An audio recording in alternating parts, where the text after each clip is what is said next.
December 2009, leaders of state from about the world met in Copenhagen, Denmark, to negotiate a historical accord to save the planet from catastrophic warming.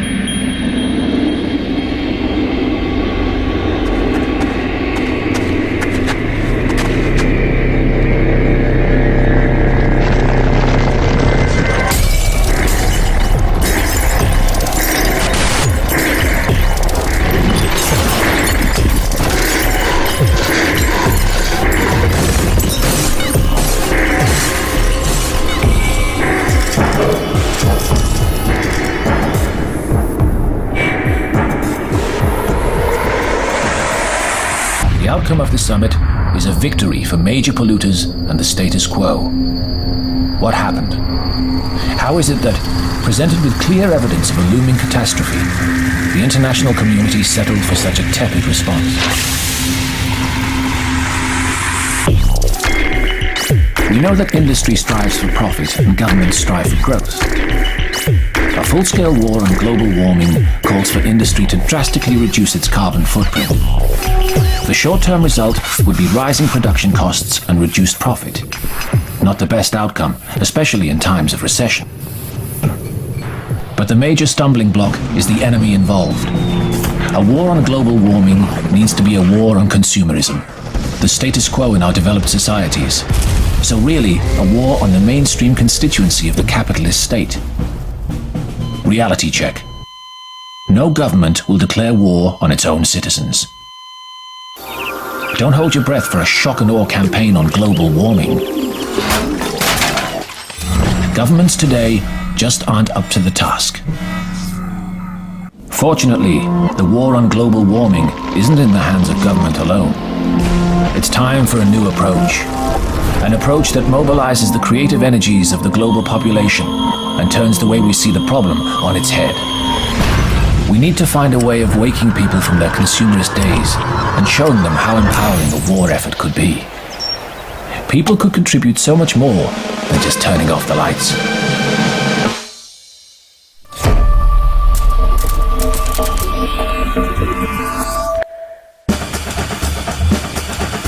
To appreciate the way ahead, we need to look back to the 1960s. When we think of the 60s, we think of the birth of a new individualism.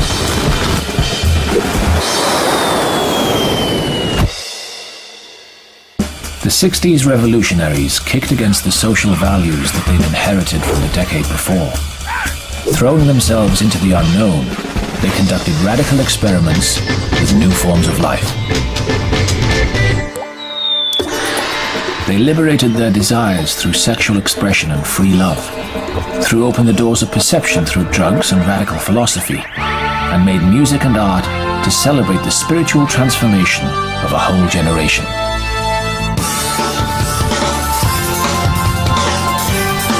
The 60s countercultural revolutionaries shrugged off the straitjacket of mass-market culture and embraced a new era of individual expression.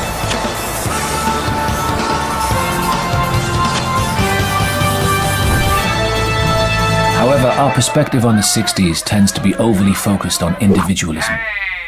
This is on account of the way that capitalism adapted itself through the 70s and 80s.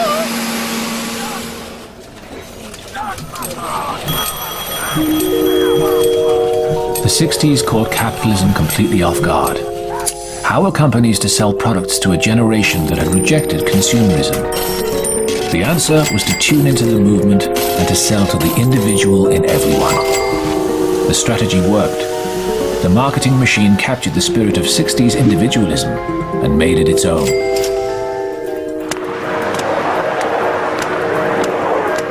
Today, this leaves us doubly compromised. On the one hand, we've become used to defining ourselves by the things we buy. Leaving ideology behind, we now derive a sense of personal identity and empowerment from the goods we purchase and consume. We've become revolutionary exponents of over-the-counter culture. Fired by the rallying cry, "Go on, break the rules, define who you are." With our sneakers.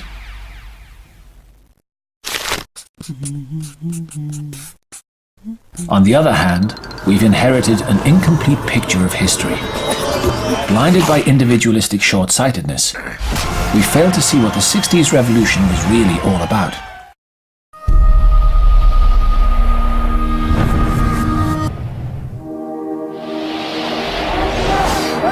The 60s was only superficially a decade of individualism. If the countercultural revolution transformed society, it was because individuals, knowingly or unknowingly, acted en masse, as a swarm. The countercultural revolution was a rhizomatic meshwork of loosely coordinated, loosely affiliated struggles. Their goals weren't always complementary, but the struggles were aligned, and together they staged a mass offensive to shatter the status quo. The real lesson of the 60s is that a swarm offensive can transform cultures and change history in extraordinary ways. It's easy to see how we might bring this insight up to date. Thanks to the internet, the world is networked like never before. We can use the internet to kickstart our own revolution, harnessing the energy of the human swarm and focusing it on the problem of our time. Let's take our lead from Web 2.0 and the strategies of open source culture. It's time to recover the true spirit of the 60s counterculture with an internet-based swarm offensive aimed at triggering a 21st century culture shift.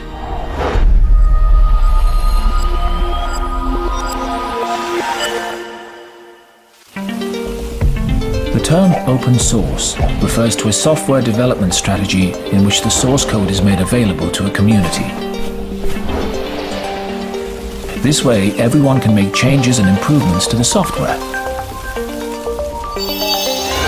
An example of the success of this strategy is the globally established computer operating system Linux, which was created and is still constantly updated by contributions from all over the world.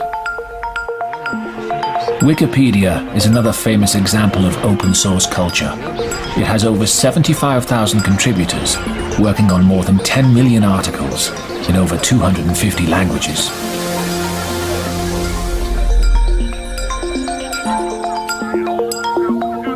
The open source approach to collaboration enables people from all over the planet to engage and create together.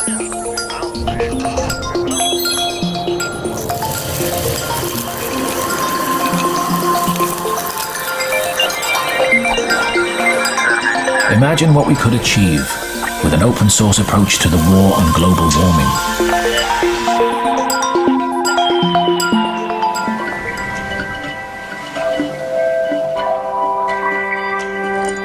We need the infrastructure to get this started. We need a network of high-profile online destinations that people from all over the world can access to share their knowledge and generate the tools, innovations, and social networks that we need to combat climate change.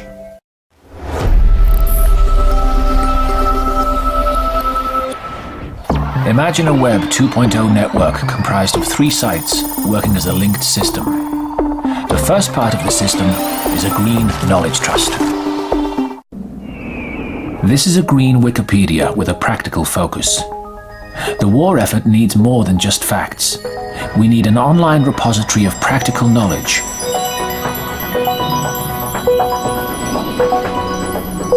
A how-to guide for ordinary people tasked with setting up functional, low-carbon societies. The Green Knowledge Trust is a place where people share high-quality knowledge on low-carbon living.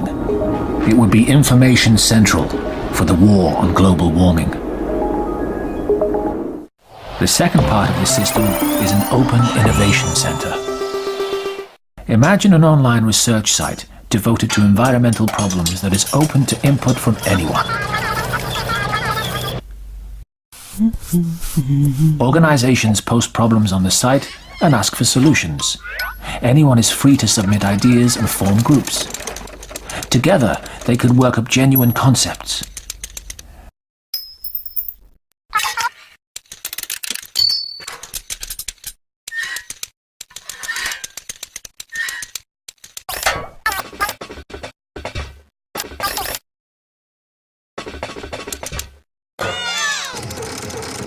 As the projects take shape, they'd attract the attention of experts from about the world who'd contribute their unique skills to the projects.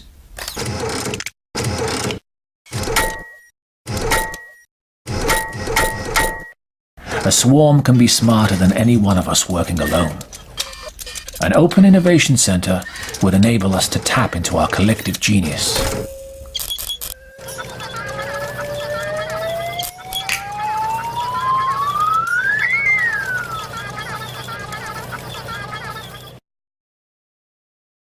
To coordinate these sites, we need a catalyst system. The catalyst system would be a social networking site designed to crystallize the global movement for change. You're familiar with MySpace and Facebook. Now imagine a social networking site designed to put you in touch with real-world projects locally, nationally, and all over the planet. There is GPS technology giving you a graphic representation of where projects are located in your region. You can zero in and find out more about the people involved. Impressed by an idea you got from the Open Innovation Center and want to try putting it to work? Use the classified feature to find grants and sponsors, then link up with like-minded people and not-for-profits campaigning for change.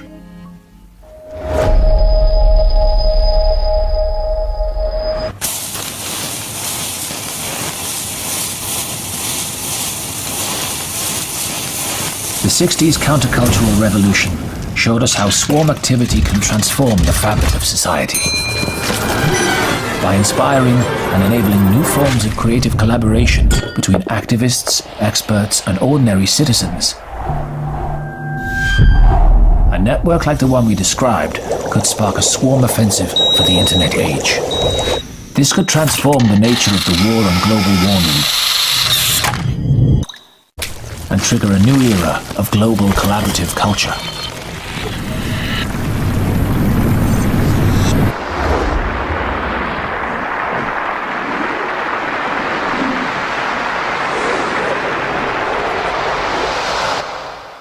Get ready to change the world. There are millions of others waiting to play their part. All that they need is the infrastructure to make it happen. We have the tools that we need to construct this infrastructure. We have the talent and intelligence to make it a system people will want to use. Lord knows we have the motivation to get busy. So get started before it's too late. Log on, converge, and swarm.